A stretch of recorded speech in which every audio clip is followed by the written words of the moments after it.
Congress MP అభ్యర్థుల రెండో జాబితాకు లైన్ క్లియర్ అయింది. ఇప్పటికే 4 అభ్యర్థుల పేర్లని ప్రకటించింది ఏఐసీసీ. మరో 9 మంది అభ్యర్థులతో రెండో జాబితాని సిద్ధం చేసింది. ఏ క్షణమైన తెలంగాణ కాంగ్రెస్ ఎంపీ అభ్యర్థుల రెండో జాబితా రిలీజ్ కానుంది. సెకండ్ లిస్ట్ లో హైదరాబాద్ ఎంపీ అభ్యర్థిగా షెహనాజ్, సికింద్రాబాద్ నుంచి దానం నాగేందర్, చేవెళ్ల నుంచి రంజిత్ రెడ్డి, మల్కాజ్గిరి నుంచి సునీత మహేందర్ రెడ్డి పేర్లు కన్ఫర్మ్ అయ్యాయి. భువనగిరి నుంచి పైల శేఖర్ రెడ్డి, ఆదిలాబాద్ అభ్యర్థిగా డాక్టర్ సుమలత, వరంగల్ అభ్యర్థిగా పసునూరి దయాకర్, పెద్దపల్లి నుంచి గడ్డం వంశీ, మెదక్ నుంచి నీలం మధును బరిలోకి దించనుంది కాంగ్రెస్. ఇక నాగర్ కర్నూల్, కరీంనగర్, ఖమ్మం, నిజామాబాద్ లో టికెట్ కోసం నేతల మధ్య పోటీ కొనసాగుతోంది. దీనిపై మరింత అనాలిసిస్ అందించేందుకు నాతో పాటు మా ఇన్పుట్ ఎడిటర్ కళ్యాణ్ ఉన్నారు. కళ్యాణ్, తీవ్రమైన కసరత్తే జరుగుతోంది లిస్ట్ ని ఫైనలైజ్ చేసి అనౌన్స్ చేయాలి అని. మనం చెప్పుకున్నట్టు ఇంకా 9 మంది లిస్ట్ అయితే ఇప్పటికే రెడీగా ఉంది అని తెలుస్తోంది. ఇంకో 4 మంది దగ్గర కొంచెం సందిగ్ధత ఏర్పడింది. ఏమంటారు మొత్తంగా? ధనలక్ష్మి, నలుగురు అభ్యర్థుల జాబితాను దాదాపు 10-15 రోజుల క్రితమే ఏఐసీసీ వెల్లడించింది. అంటే తొలి జాబితా, దేశవ్యాప్తంగా తొలి జాబితా వచ్చింది. అప్పుడే తెలంగాణ నుంచి కూడా 4కి అవకాశం దక్కింది. ఆ తర్వాత ఈరోజు కాంగ్రెస్ పార్టీ కేంద్ర ఎన్నికల కమిటీ భేటీ అయింది. 9 మంది అభ్యర్థులకు దాదాపు గ్రీన్ సిగ్నల్ ఇచ్చేసింది. ఆ 9 మంది అభ్యర్థులపై అటు కాంగ్రెస్ ఎన్నికల కమిటీలో, ఇటు రాష్ట్ర నాయకత్వంలో కూడా ఏకాభిప్రాయం వచ్చింది. దాంతో 9 మందికి కూడా లైన్ క్లియర్ అయిపోయింది. మిగిలిన 4 చోట్ల మాత్రం ఇద్దరిద్దరు అభ్యర్థుల పేర్లు పరిశీలనలో ఉన్నాయి. అక్కడ ఇద్దరి మధ్య రకరకాల ఈక్వేషన్ల వల్ల పోటీ అయితే నెలకొనుంది. ఆ పోటీలో ఎవరు చివరికి విజేతలు అవుతారు అనేది తేలాల్సింది. ఆ 9 మంది ఎవరెవరికి జాబితాలో చోటు దక్కబోతుంది ఈరోజు రాత్రి కానీ రేపు కానీ ఖచ్చితంగా ఈ 9 మంది జాబితాలో 9 మంది పేర్లు రిలీజ్ చేస్తారా, లేదంటే 5-6 పేర్లు రిలీజ్ చేసి మిగిలింది 3వ జాబితాకు ఆపుతారా అనేది మనం చూడాల్సిందే. అయినా 9 మంది జాబితాకు 9 మంది పేర్లకు మాత్రం ఆల్రెడీ గ్రీన్ సిగ్నల్ పడింది, ఆమోద ముద్ర పడింది ఏఐసీసీ నుంచి. కేంద్ర ఎన్నికల కమిటీ, కాంగ్రెస్ పార్టీ కేంద్ర ఎన్నికల కమిటీ, ఇది అత్యున్నత కమిటీ, అక్కడ తీసుకున్న నిర్ణయం ఫైనల్. అందులో 9 మందికి గ్రీన్ సిగ్నల్ ఇచ్చినట్లు మనకు సమాచారం అందుతుంది. ఈరోజే ఆ కమిటీ భేటీ కూడా అయింది. అసలు ఇంతకు తెలంగాణలో అధికారంలోకి వచ్చింది కాంగ్రెస్ పార్టీ 2014 తర్వాత. 14 ముందు తెలంగాణలో, అంటే ఉమ్మడి ఆంధ్రప్రదేశ్లో కాంగ్రెస్ అధికారంలో ఉండేది. ఆ తర్వాత 10 ఏళ్ళు బీఆర్ఎస్ అధికారంలో ఉంది. ఇప్పుడు కొత్తగా అధికార పార్టీగా ఆవిర్భవించింది కాంగ్రెస్ పార్టీ. దీంతో ఈసారి ఎలాగైనా ఈ ఎన్నికల్లో మెజారిటీ సీట్లను గెలుచుకోవడం అనేది రేవంత్ రెడ్డి, ఆయన సీఎంగా ఉన్నారు, పీసీసీ అధ్యక్షుడిగా కూడా ఉన్నారు, ఆయనకు సవాల్గా మారింది. కాబట్టి చాలా ఆచితూచి అభ్యర్థుల ఖరారు అనేది జరుగుతుంది. ఇందులో వేరే పార్టీల నుంచి వచ్చే వారికి అకామిడేట్ చేస్తున్నారు, కాంగ్రెస్లో ఖచ్చితంగా గెలుపు గుర్రాలని భావించే వాళ్ళని అకామిడేట్ చేస్తున్నారు. ఆ రకంగా కాంగ్రెస్ పార్టీ ఆ 17 మంది రానున్న ఎన్నికల్లో బరిలోకి దిగేదెవరు, ఎక్కడెక్కడ పోటీ ఉంది, ఎక్కడెక్కడ దాదాపు ఫైనల్ అయింది, మొదటి జాబితాలో చోటు దక్కించుకున్న వాళ్ళు ఎవరో కూడా మనం ఒకసారి ముందు చూద్దాం. రైట్ ధనలక్ష్మి, ఇది ఫస్ట్ జాబితా దాదాపు 10-15 రోజుల క్రితమే ప్రకటించారు. బలరాం నాయక్ ఆల్రెడీ మహబూబాద్, ఆయన మాజీ కేంద్ర మంత్రిగా కూడా పనిచేశారు. మహబూబాద్ మాజీ ఎంపీ, చాలా సీనియర్ నాయకుడు. ఎమ్మెల్యే టికెట్ కోసం ఆశించినప్పటికీ మహబూబాద్లో ఆయనకు అప్పుడు ఎమ్మెల్యే టికెట్ దక్కలేదు. ఎంపీ అవకాశం మొదటి జాబితాలోనే ఆయనకు దక్కింది. వంశీ చంద్రరెడ్డి కూడా మహబూబ్ నగర్ నుంచి గత ఎన్నికల్లో 2019 ఎన్నికల్లో ఆయన పోటీ చేశారు. అప్పుడు అక్కడ ఎంఎస్ఎన్ రెడ్డి, ఎం శ్రీనివాస్ రెడ్డి, ఎంఎస్ఎన్ ఇండస్ట్రీస్ అధినేత, ఆయన టీఆర్ఎస్ ఎంపీ అభ్యర్థిగా బరిలో దిగి గెలిచారు. రెండవ స్థానంలో డీకే అరుణ బీజేపీ అభ్యర్థిగా అప్పుడు ఉన్నారు. ఇప్పుడు ఆమె మళ్ళీ బీజేపీ అభ్యర్థి అయ్యారు. గెలిచిన ఎంఎస్ఎన్ రెడ్డి కూడా ఇప్పుడు బీఆర్ఎస్ అభ్యర్థి అయ్యారు, ఆల్రెడీ ప్రకటించారు. వంశీ చంద్రరెడ్డి కాంగ్రెస్ అభ్యర్థి అయ్యారు. అంటే మహబూబ్ నగర్లో క్లియర్ పిక్చర్ వచ్చేసింది. అక్కడ పోటీ పడేవారు ఎవరనేది తేలిపోయింది. M Srinivas Reddy sitting MP, DK Aruna గత ఎన్నికల్లో పోటీ చేసి 2వ స్థానంలో నిలిచిన బీజేపీ అభ్యర్థి, 3వ స్థానంలో గత ఎన్నికల్లో ఉన్న వంశీ చంద్రరెడ్డి, వీళ్ళు ముగ్గురు పాత వాళ్ళే మళ్ళీ పోటీ పడుతున్నారు కొత్తగా అని చెప్పొచ్చు. అదే పార్టీ, అదే అభ్యర్థులు. ఇక రఘువీర్ రెడ్డి నల్గొండ నుంచి కూడా మొదటి జాబితాలో చోటు దక్కించుకున్నారు. ఈయన సీనియర్ నాయకుడు, మాజీ మంత్రి కూడా, జానారెడ్డి కుమారుడు కాబట్టి ఆయనకు అక్కడ సీట్ దక్కింది. వాస్తవానికి నల్లగొండ పటేల్ రమేష్ రెడ్డికి టికెట్ ఇస్తామని అసెంబ్లీ ఎన్నికల సందర్భంగా కాంగ్రెస్ పార్టీ హామీ ఇచ్చింది. అయినప్పటికీ రఘువీర్ రెడ్డి పోటీకి రావడంతో జానారెడ్డి కుమారుడు అనే అడ్వాంటేజ్ ఆయనకు ఖచ్చితంగా వచ్చింది. దాంతో రఘువీర్ రెడ్డి ఇక్కడ స్థానం దక్కించుకున్నారు. అటు పటేల్ రమేష్ రెడ్డి కూడా టూరిజం కార్పొరేషన్ చైర్మన్గా పటేల్ రమేష్ రెడ్డిని నియమించారు. అక్కడ క్లియర్ అయిందని చెప్పుకోవచ్చు నల్గొండ. జహీరాబాద్ కూడా సురేష్ షెట్కర్ గత ఎన్నికల్లో నారాయణఖేడ్ ఎమ్మెల్యే టికెట్ ఈయనకి ఇచ్చారు. అయితే ఆ చివరి నిమిషంలో ఈయనను మార్చాల్సి వచ్చింది. దాంతో ఈయనను ఎంపీగా ఇస్తామని హామీ ఇచ్చారు. ఆ ఇచ్చిన హామీ మేరకు మొదటి జాబితాలోనే ఆయన పేరు వచ్చింది. వీళ్ళు నలుగురు ఆల్రెడీ అఫీషియల్గా అనౌన్స్ ఎప్పుడో అయ్యారు కాబట్టి వీళ్ళంతా ప్రచారంలో ఉన్నారు. ఇప్పుడు ఆల్రెడీ ప్రచారం చేసుకుంటున్నారు ఆయా నియోజకవర్గాల్లో. వంశీచంద్రరెడ్డి అయితే న్యాయయాత్ర, రాహుల్ గాంధీ న్యాయయాత్ర దేశవ్యాప్తంగా జరుగుతుంటే ఆయన మహబూబ్ నగర్ లోక్సభ పరిధిలో ఆ కార్యక్రమం చేసుకున్నారు. అది కూడా పూర్తయింది. మహబూబ్ నగర్ అభ్యర్థినే మొదటి అభ్యర్థిగా కాంగ్రెస్ పార్టీ ప్రకటించింది. కొడంగల్లోనే మొదటి సభ రేవంత్ రెడ్డి నిర్వహించారు. ఆయన సీఎం అయిన తర్వాత ఆయన సొంత కాన్స్టిట్యున్సీలో జరిగిన మొదటి సభ. ఆ సభలోనే వంశీచంద్రరెడ్డిని అభ్యర్థిగా ప్రకటించారు. ఆ తర్వాత మహబూబ్ నగర్ నుంచే ఎన్నికల శంకరావాన్ని కూడా, కాంగ్రెస్ పార్టీ ఎన్నికల శంకరావం కూడా మహబూబ్ నగర్ నుంచే ఆయన న్యాయయాత్ర ముగింపు సభ అదే ఎన్నికల శంకరావం అక్కడి నుంచే పూజించారు. ఎందుకంటే ఇది మహబూబ్ నగర్ గురించి ఎందుకు చెప్పాల్సి వస్తుందంటే అది చాలా కీలకమైన లోక్సభ స్థానంగా మనం చెప్పుకోవాలి. ఎందుకంటే ఆ లోక్సభ స్థానం పరిధిలో మొత్తం మంది ఎమ్మెల్యేలు గెలిచారు. ఏడుగురు కాంగ్రెస్ ఎమ్మెల్యేలే ఉన్నారు. అందులో ఆ ఎమ్మెల్యేల్లో ఒక ఎమ్మెల్యే కొడంగల్ ఎమ్మెల్యే రేవంత్ రెడ్డి కూడా, అంటే ముఖ్యమంత్రి సొంత నియోజకవర్గం అది. కాబట్టి ఖచ్చితంగా అది కాంగ్రెస్ పార్టీకి అత్యంత ప్రతిష్టాత్మకంగా ఉంటుంది. వంశీచంద్రరెడ్డి కూడా ఏఐసిసి స్థాయిలో ఏఐసిసి సెక్రటరీగా ఉన్నారు. ఆయన సిడబ్ల్యూసికి కూడా ప్రత్యేక ఆహ్వానితుడిగా ఈరోజు కాంగ్రెస్ వర్కింగ్ కమిటీ మీటింగ్లో కూడా వంశీచంద్రరెడ్డి పాల్గొన్నారు. ఆయనకాడు పైన జాతీయ స్థాయిలో పరిచయాలు ఉన్నాయి. ఇక్కడ రేవంత్ రెడ్డి సొంత నియోజకవర్గం అది ఇప్పుడు లోక్సభ పరంగా. కాబట్టి చాలా కీలకంగా ఉన్న నియోజకవర్గం మహబూబ్ నగర్. ఈ నలుగురు ఆల్రెడీ ప్రచారంలో ఉన్నారు. ఈ నలుగురిని పక్కన పెడితే మిగిలిన 13 నియోజకవర్గాల్లో ఎవరు బరిలోకి దిగబోతున్నారు అనేది చాలా ఇంట్రెస్టింగ్ ఫ్యాక్టర్గా ఉంది. ఎవరు ఎక్కడి నుంచి బరిలో దిగుతారు అనేది కూడా కీలకంగా మారింది. దీనికి సంబంధించి ఈరోజు కాంగ్రెస్ ఎన్నికల కమిటీలో 9 మందికి దాదాపుగా గ్రీన్ సిగ్నల్ ఇచ్చినట్లయితే మనకు తెలుస్తుంది. ఆ 9 మందిలో ఎంతమందిని రెండవ జాబితాలో ప్రకటిస్తారు, ఏమైనా పెండింగ్ పెడతారా అనేది మనం చూడాల్సింది. అయితే ఆ 9 మంది ఎవరు, ఆ అభ్యర్థులు ఎవరు, ఎవరికి గ్రీన్ సిగ్నల్ ఇచ్చింది మనం 1 by 1 చూద్దాం.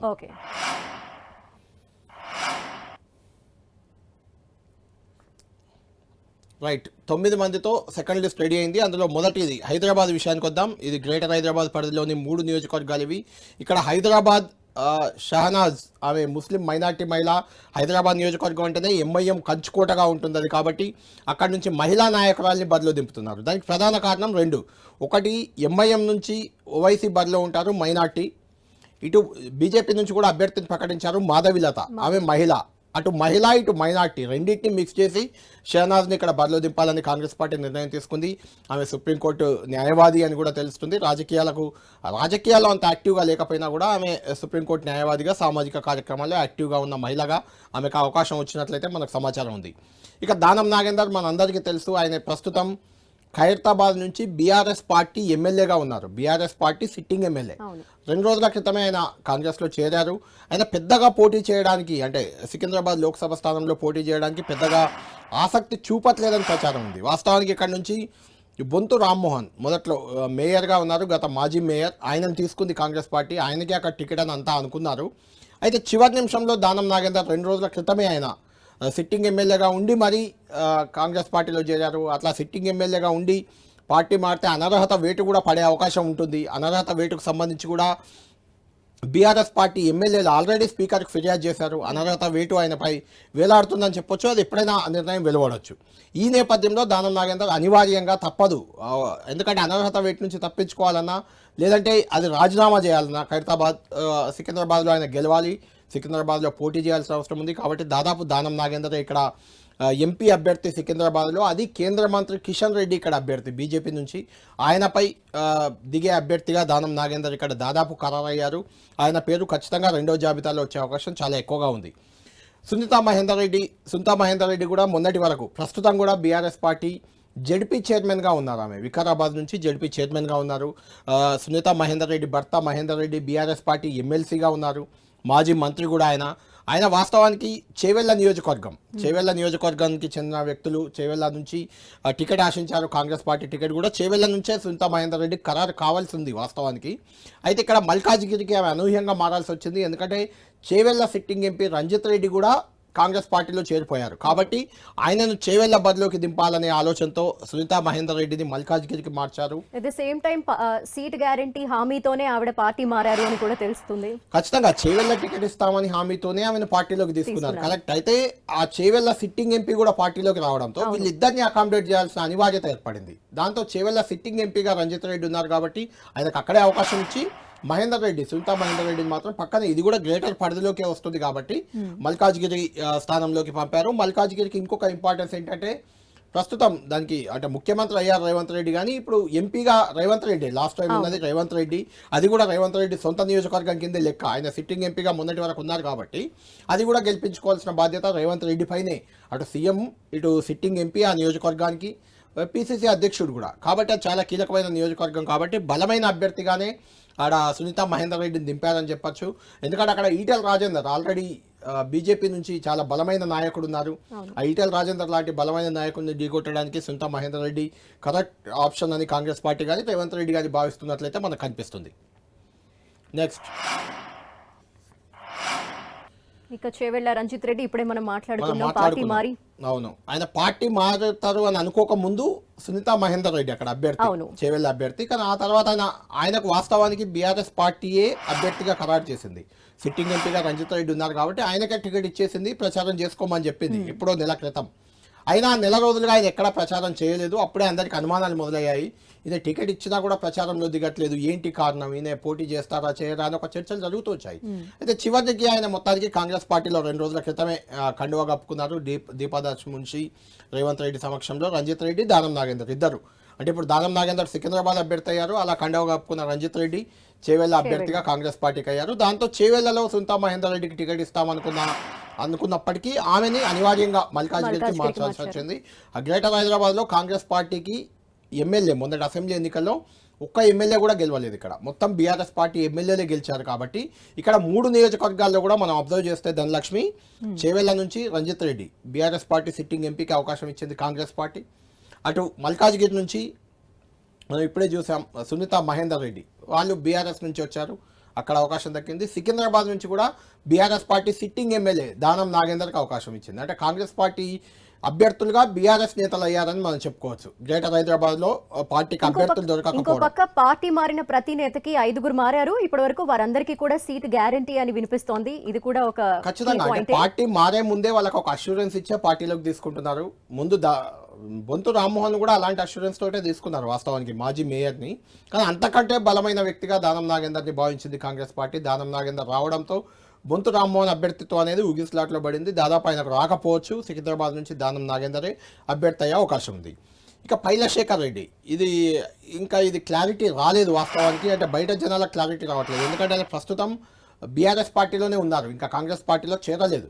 అయితే ఆయననే భువనగిరిలో బరిలో దింపాలనే ఆలోచనలో కాంగ్రెస్ పార్టీ ఉన్నట్లు తెలుస్తుంది. ఆయన పేరే సిడబ్ల్యూసి కాంగ్రెస్ ఎన్నికల కమిటీ సిఈసి ముందుకు కూడా వెళ్ళింది. ఆయన గ్రీన్ సిగ్నల్ ఇచ్చినట్లు కూడా సమాచారం అందుతుంది. పైలశేఖర్ రెడ్డి ఇక్కడ అభ్యర్థి అయ్యే అవకాశం ఉంది. అయితే ప్రస్తుతం ఇంకా బీఆర్ఎస్లోనే ఉన్నారు. భువనగిరి మాజీ ఎమ్మెల్యే ఆయన, మొన్నటి ఎన్నికల్లో ఓడిపోయారు. అయితే ఆయన కాంగ్రెస్ పార్టీలో చేరి అక్కడ అభ్యర్థి అయ్యే అవకాశం చాలా ఎక్కువగా కనిపిస్తుంది. ఆయన పేరే దాదాపు తుది జాబితాలో, అంటే 2వ జాబితాలో ఆయన పేరుండే అవకాశం స్పష్టంగా కనిపిస్తుంది. ఇక డాక్టర్ సుమలత ఆదిలాబాద్లో మాత్రం కొత్తగా ఈమె ఒక ప్రొఫెసర్, విద్యాధికురాలు. అది ఎస్టీ నియోజకవర్గం. అక్కడ బలమైన అభ్యర్థి కోసం కాంగ్రెస్ పార్టీ చాలా రోజుల నుంచి అన్వేషిస్తుంది. అక్కడ బీజేపీకి సిట్టింగ్ ఎంపీ ఉన్నారు, స్వయం బాబురావు బీజేపీ సిట్టింగ్ ఎంపీ. ఆయనకు టికెట్ ఇవ్వలేదు బీజేపీ. ఇవ్వకుండా బీఆర్ఎస్ పార్టీ నుంచి వచ్చిన మాజీ ఎంపీ నగేష్కి బీజేపీ టికెట్ ఇచ్చింది. అక్కడ Ramesh Rathod BJP strong leader, ఆయన కూడా కొంత గందరగోళంలో ఉన్నారు. ఏ పార్టీ వైపు వెళ్ళాలని ఆ రకంగా చూస్తున్నారు. అటు ఇంకా ఇప్పటివరకు అనౌన్స్ చేయలేదు కాంగ్రెస్ పార్టీ అభ్యర్థి కూడా. సుమలత పేరు ఒక మహిళ, ఎస్టీ సామాజిక వర్గానికి చెందిన మహిళగా ఆమెకే టికెట్ దక్కే అవకాశం ఇక్కడ చాలా క్లారిటీగా స్పష్టంగా కనిపిస్తుంది. ఇక్కడ నుంచి ఆల్రెడీ నగేష్ బీఆర్ఎస్ మాజీ ఎంపీ, ఆయన బీజేపీ అభ్యర్థి అయ్యారు. అదేవిధంగా ఆత్రం సక్కు, ఆయన కాంగ్రెస్ పార్టీ నుంచి గెలిచి బీఆర్ఎస్లో చేరారు గతంలో. ఆయన మాజీ ఎమ్మెల్యే, ఆయన అక్కడ బీఆర్ఎస్ అభ్యర్థి అయిపోయారు. ఇక్కడ బీజేపీ నుంచి కూడా కాంగ్రెస్ నుంచి కూడా డాక్టర్ సుమలత దాదాపు ఖరారైనట్లే కనిపిస్తుంది.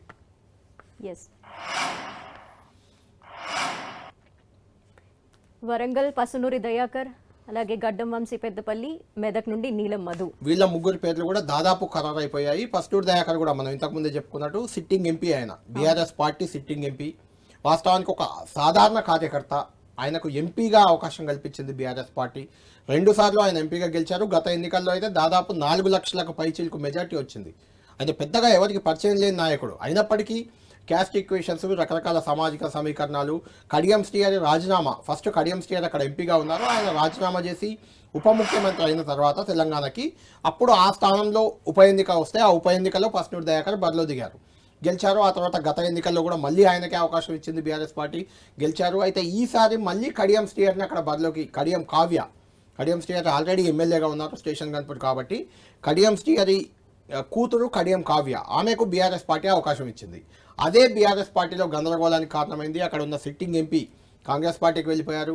మాజీ ఎమ్మెల్యే వర్ధన్నపేట మాజీ ఎమ్మెల్యే ఆరూరి రమేష్ ఆయన బీజేపీలో చేరిపోయారు. ఆయన బీజేపీ అభ్యర్థి కాబోతున్నారు ఇప్పుడు. అంటే వరంగల్ ఈక్వేషన్ ఎలా ఉందంటే, మనకు బీఆర్ఎస్ పార్టీ చెందిన ముగ్గురు 3 పార్టీల నుంచి పోటీ చేస్తారు. ఇప్పుడు బీఆర్ఎస్ పార్టీ నుంచి కడియం కావ్య పోటీ చేస్తుంటే, అదే పార్టీకి బీఆర్ఎస్ పార్టీకి చెందిన సిట్టింగ్ ఎంపీ కాంగ్రెస్ అభ్యర్థి అవుతున్నారు. అదే పార్టీకి చెందిన మాజీ ఎమ్మెల్యే ఆరూరి రమేష్ బీజేపీ అభ్యర్థి అవుతున్నారు. అంటే 3 పార్టీలకు సప్లై చేసినట్లు ఒక రకంగా. అంటే కాంగ్రెస్ బీజేపీకి కూడా అభ్యర్థులను బీఆర్ఎస్ ఇచ్చినట్లే మనం అనుకోవాలి ఇక్కడ. అంటే పాత మిత్రులే ముగ్గురు కూడా, ఇలా ముగ్గురు మధ్య పోటీ ఎలా ఉండబోతుంది అనేది కొంచెం ఇంట్రెస్టింగ్గా మారే అవకాశం అక్కడ కనిపిస్తుంది. ఇక పెద్దపల్లి మనకు తెలుసు, గడ్డం వంశీ, గడ్డం వివేక్ ఆల్రెడీ చెన్నూరు ఎమ్మెల్యేగా మొన్నటి అసెంబ్లీ ఎన్నికల్లో గెలిచారు. వాళ్ళ బ్రదర్ కూడా గడ్డం వినోద్ బెల్లంపల్లి ఎమ్మెల్యేగా ఉన్నారు. ఇప్పుడు ఆ కుటుంబం నుంచి 3వ సీటుగా చెప్పాలి ఇది. అంటే అన్నదమ్ములు, సొంత సోదరులు వాళ్ళిద్దరు, గడ్డం వినోద్, గడ్డం వివేక్, బెల్లంపల్లి చెన్నూరు ఎమ్మెల్యేలుగా వాళ్ళిద్దరు ఉన్నారు. ఇప్పుడు గడ్డం వివేక్ తనయుడు గడ్డం వంశీ, ఆయన ఇక్కడ ఎంపీ అభ్యర్థి అవుతున్నారు పెద్దపల్లిలో. ముగ్గురు ఒకే కుటుంబం నుంచి ముగ్గురికి అవకాశం దక్కిన ఒక అరుదైన సంఘటన ఇది కాంగ్రెస్ పార్టీలో. తెలంగాణ వరకు ఇద్దరికి చాలా మందికి అవకాశం దక్కింది. అంటే వైఫ్ అండ్ హస్బెండ్కి, లేకుంటే తండ్రి కొడుక్కి, ఇలా సోదరులు ఇద్దరికి. కోమటిరెడ్డి బ్రదర్స్ ఉన్నారు, మైనంపల్లి హనుమంతరావు, మైనంపల్లి రోహిత్ తండ్రి కొడుకున్నారు. ఇక్కడ Uttam Kumar Reddy, Uttam Padmavathi, Huzurnagar Kodad wife and husband ఉన్నారు. అదే సమయంలో మనం ఇంతకుముందే చెప్పుకున్నట్టు జానారెడ్డి కుమారులు, ఆల్రెడీ జానారెడ్డి కుమారుడు ఒకరు నల్గొండ ఎంపీగా ఇప్పుడు అవకాశం దక్కింది. అంతకుముందు నాగార్జున సాగర్ ఎమ్మెల్యేగా ఒక కుమారుడు గెలిచాడు కూడా. అంటే అట్లా ఇద్దరిద్దరు ఉన్నారు, కానీ ముగ్గురు మాత్రం గడ్డం కుటుంబానికే దక్కిందని చెప్పొచ్చు. అంటే పెద్దపల్లి సీట్లు కోతడానికి కూడా గడ్డం వివేక్ చాలా ఇంట్రెస్టింగ్ ఫ్యాక్టర్ ఉంది అక్కడ. గడ్డం వివేక్ ఫాదర్ గడ్డం వెంకటస్వామి, ఆయన సుదీర్ఘకాలం పెద్దపల్లి నుంచి ఎంపీగా పనిచేశారు కాంగ్రెస్ పార్టీలో. ఆ తర్వాత గడ్డం వివేక్ కూడా పెద్దపల్లి ఎంపీగా గతంలో గెలిచారు, ఒకసారి ఓడిపోయారు.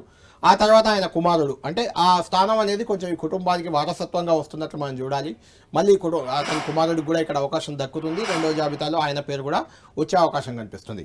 ఇక అందరికంటే ఇంట్రెస్టింగ్ ఫ్యాక్టర్ నీలం మధు. గత ఎన్నికల్లో ఆయన పటాన్ చెరువు నుంచి బీఆర్ఎస్ పార్టీ టికెట్ ఆశించారు. వాస్తవానికి బీఆర్ఎస్ నాయకుడిగా సుదీర్ఘకాలం తెలంగాణ ఉద్యమంలో కూడా పనిచేశారు. సుదీర్ఘకాలం ఆ ఏరియాలో అన్ని పరిచయాలన్నీ కూడా బీఆర్ఎస్ నాయకుడిగానే ఉన్నాయి ఆయన. అయితే అక్కడ సిట్టింగ్ ఎమ్మెల్యే మైపాల్ రెడ్డికి బీఆర్ఎస్ టికెట్ ఇవ్వడంతో అనివార్యంగా ఆయన కాంగ్రెస్ పార్టీలో చేరిపోయారు. టికెట్ హామీతో, టికెట్ ఇస్తామని చెప్తే కాంగ్రెస్లోకి వెళ్ళారు. కాంగ్రెస్ పార్టీ కూడా జాబితాలో ఆయన పేరు ప్రకటించింది, చివరి నిమిషంలో ఆయన తొలగించింది. మళ్ళీ జాబితా లిస్టులో వచ్చింది, కానీ బీఫామ్ వేరే అతనికి ఇచ్చారు, శ్రీనివాస్ గౌడ్కి. ఇచ్చిన తర్వాత నీలం మధు పార్టీకి గుడ్ బై చెప్పి బీఎస్పీ నుంచి బరిలో దిగారు. గత అసెంబ్లీ ఎన్నికల్లో బీఎస్పీ అభ్యర్థిగా పోటీ చేసి దాదాపు 40-45 వేల ఓట్లు, పెద్ద ఎత్తునే ఓట్లు తెచ్చుకున్నారు. డిపాజిట్ కూడా అతి కొద్ది మంది బీఎస్పీ నేతలు దక్కించుకున్నారు, అందులో నీలం మధు ఒకరు. అయితే ఆ ఎన్నికల తర్వాత కాంగ్రెస్ పార్టీ అధికారంలోకి రావడంతో మళ్ళీ నీలం మధు కాంగ్రెస్లో చేరిపోయారు.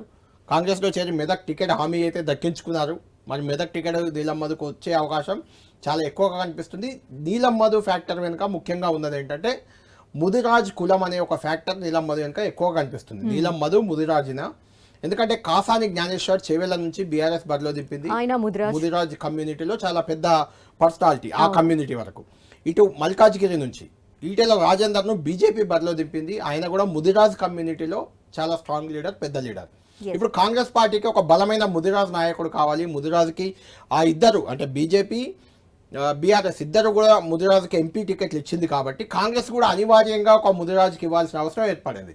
అది నీలం మధుకి ఇక్కడ అవకాశంగా మారింది. ఆయన మెదక్ ఎంపీ అభ్యర్థి ఇప్పుడు అయ్యే అవకాశం చాలా క్లియర్గా ఉంది. ఇక్కడ నుంచి ఆల్రెడీ బీజేపీ ప్రకటించింది, రఘునందన్ రావును అభ్యర్థిగా ప్రకటించింది. బీఆర్ఎస్ కూడా కేసీఆర్ పోటీ చేస్తారా ఇక్కడ, లేదంటే గతంలో కేసీఆర్ పై ఓడిపోయిన ఒంటేరు ప్రతాప్ రెడ్డి పోటీ చేస్తారా, లేదంటే ఎమ్మెల్సీ వెంకట్రామరెడ్డి ఉన్నారు, ఆయన గతంలో సిద్దిపేట కలెక్టర్గా కూడా పనిచేశారు. కలెక్టర్గా పనిచేసి ఆ తర్వాత వాలంటీర్ రిటైర్మెంట్ తీసుకొని ఎమ్మెల్సీ అయ్యారు. ఫస్ట్ ఎమ్మెల్సీగా ఉన్నారు. ఆయన కూడా చాలా స్ట్రాంగ్ క్యాండిడేట్ అవుతాయి. అంటే మెదక్ అనేది ఖచ్చితంగా బీఆర్ఎస్ పార్టీకి మొదటి నుంచి కంచుకోట. అంటే 2001లో బీఆర్ఎస్ పార్టీ ఆవిర్భవిస్తే ఆ తర్వాత జరిగిన పార్లమెంట్ ఎన్నికల్లో అభ్యర్థులు మారారు, కానీ పార్టీ మాత్రం బీఆర్ఎస్ఏ గెలుస్తూ వచ్చింది. మొదటి 2004 ఎన్నికల్లో ఆలే నరేంద్ర బీఆర్ఎస్ తరఫున గెలిచారు. ఆ తర్వాత 2009లో మళ్ళీ విజయశాంతి గెలిచారు, బీఆర్ఎస్ నుంచే గెలిచారు. ఆ తర్వాత అక్కడ నుంచి కేసీఆర్ కూడా గెలిచారు, అయితే తెలంగాణ ముఖ్యమంత్రిగా 2 గజ్వేల్ ఎమ్మెల్యే మెదక్ ఎంపీగా గెలవడంతో ఆయన మెదక్ ఎంపీకి రాజీనామా చేశారు. ఆ తర్వాత ఆ స్థానంలో కొత్త ప్రభాకర్ రెడ్డి గెలిచారు. మళ్ళీ రెండోసారి కూడా కొత్త ప్రభాకర్ రెడ్డి గెలిచారు. ఆయన మొన్న దుబ్బాక ఎమ్మెల్యేగా గెలవడంతో ఆయన ఇప్పుడు రాజీనామా చేశారు. అక్కడ మళ్ళీ కొత్త అభ్యర్థి బీఆర్ఎస్ ఎవరు అవుతారు అనే చర్చ ఉంది. కేసీఆర్ పోటీ చేస్తారని మొదట్లో అనుకున్న, ఆ తర్వాత డ్రాప్ అయ్యేటట్లు ప్రచారం జరిగింది. కాబట్టి ఇప్పుడు ఒంటేరు ప్రతాప్ రెడ్డి లేదంటే ఎమ్మెల్సీ వెంకట్రామరెడ్డిలో ఎవరో ఒకరిడ బరిలో దిగే అవకాశం ఉంది.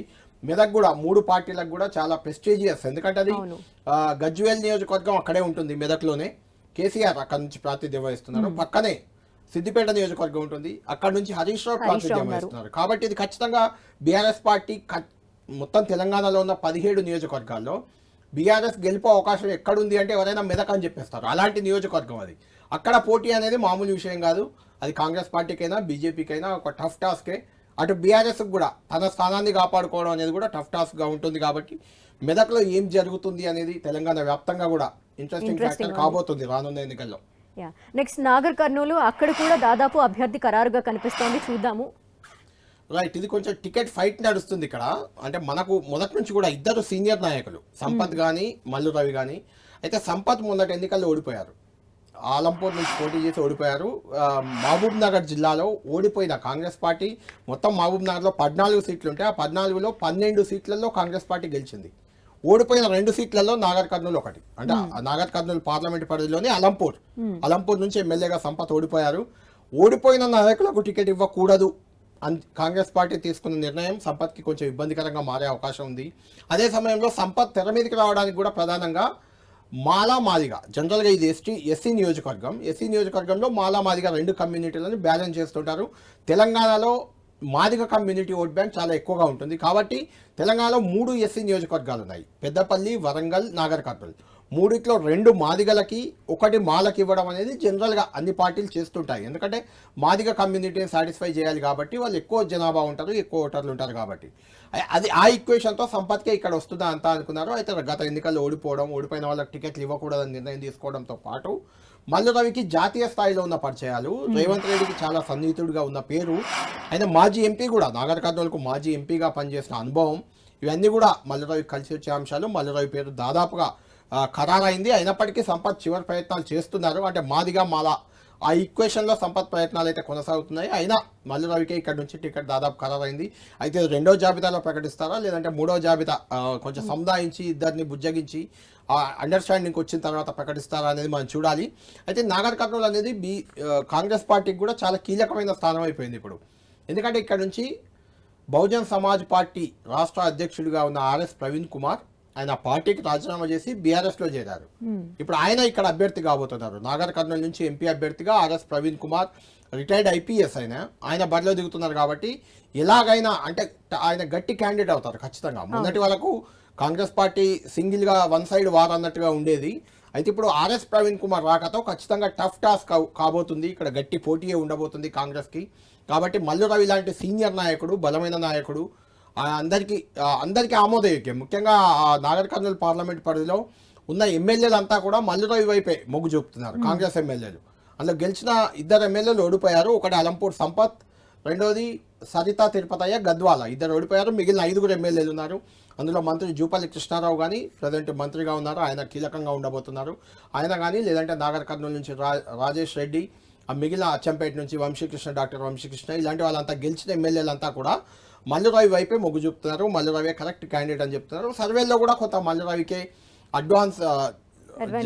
అడ్వాంటేజ్ వచ్చినట్లు మనకు కనిపిస్తుంది. దాంతో మల్లు రవి ఇక్కడ అభ్యర్థి కాబోతున్నారు.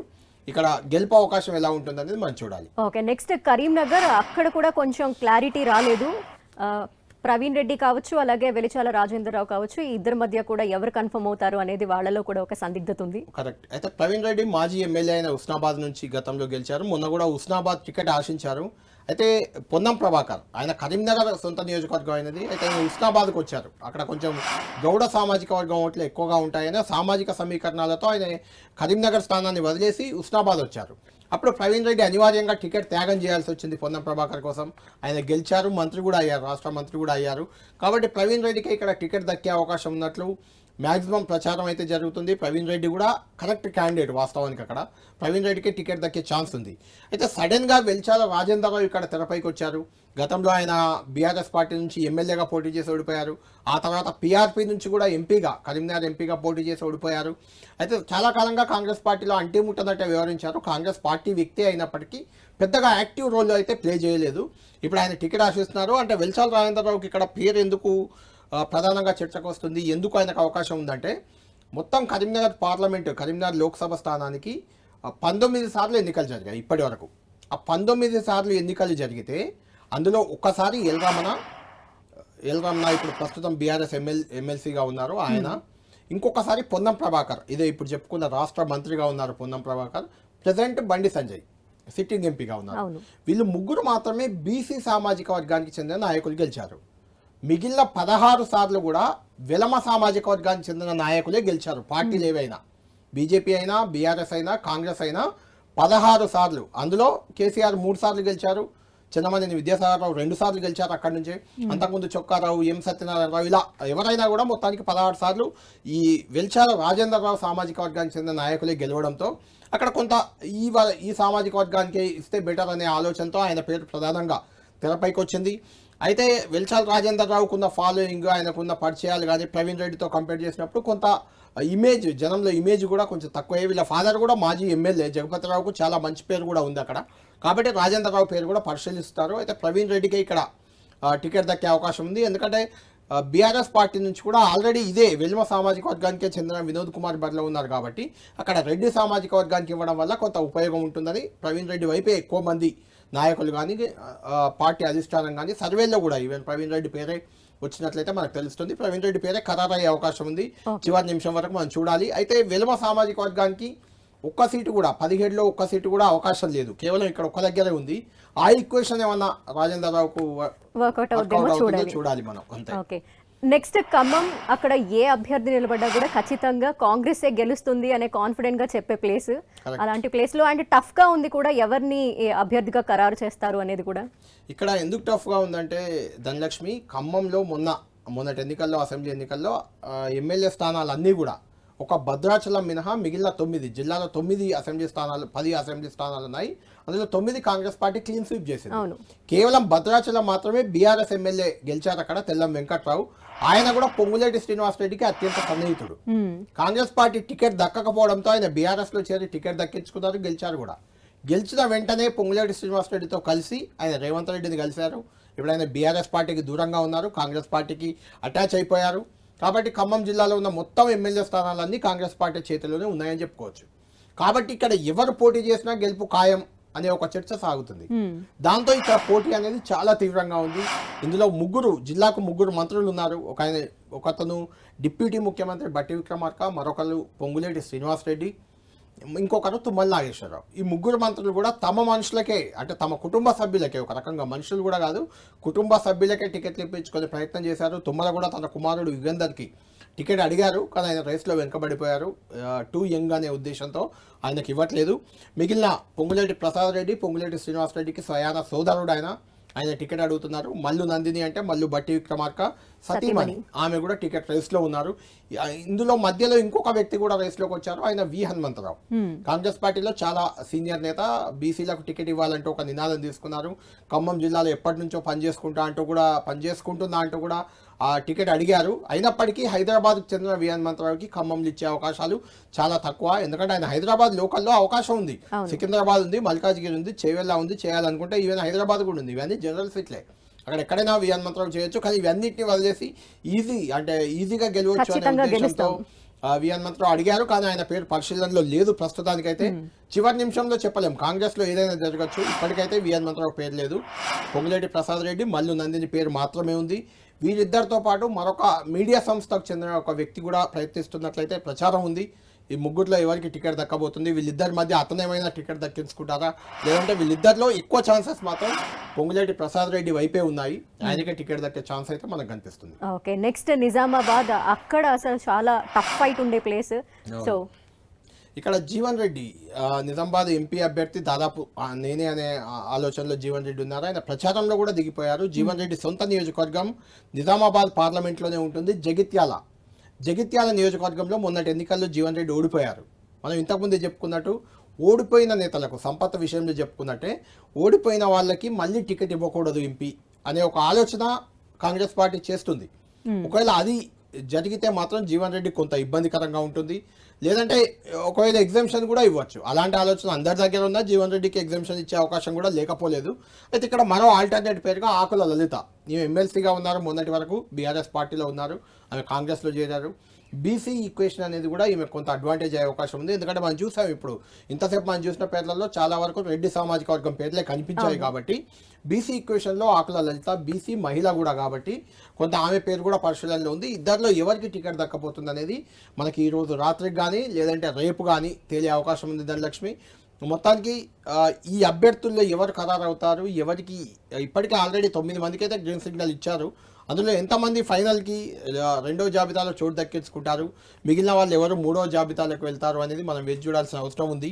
అయితే ఇప్పుడు ఈ ఎంపీ జాబితాలో మనం చూసాం, చివరి ఈ జాబితాలో ఉన్న ఒక అభ్యర్థి ఆయన ఎంపీ టికెట్ కోసం చివరి వరకు ఎంపీ అభ్యర్థి అవ్వడానికి చాలా ప్రయత్నాలు చేశారు, చాలా కష్టపడ్డారు. ఎంపీ టికెట్ వస్తుందో రాదో అని ఆందోళనలో ఉన్నారు. ఆయన గతంలో ఇచ్చిన ఒక ప్రభుత్వ పదవిని కూడా ఎంపీ టికెట్ కోసం త్యాగం చేశారు. అది నాకు వద్దని రాజీనామా కూడా చేసి రేవంత్ రెడ్డి చేతిలో పెట్టారు. ఆయన ఎంపీ అభ్యర్థి కాబోతున్నారా, ఎంపీ అభ్యర్థి కారా, ఆయన ఏమవుతారు ఏంటి అనేది డిస్కస్ చేయడానికి మనతో పాటు జాయిన్ అవుతున్నారు డాక్టర్ మల్లు రవి గారు, నాగర్ కర్నూలు ఎంపీ అభ్యర్థి. దాదాపుగా మల్లు రవి ఖరారయ్యారు. చిన్న బ్రేక్ తర్వాత మనం మల్లు రవి గారితో మాట్లాడదాం ధనలక్ష్మి.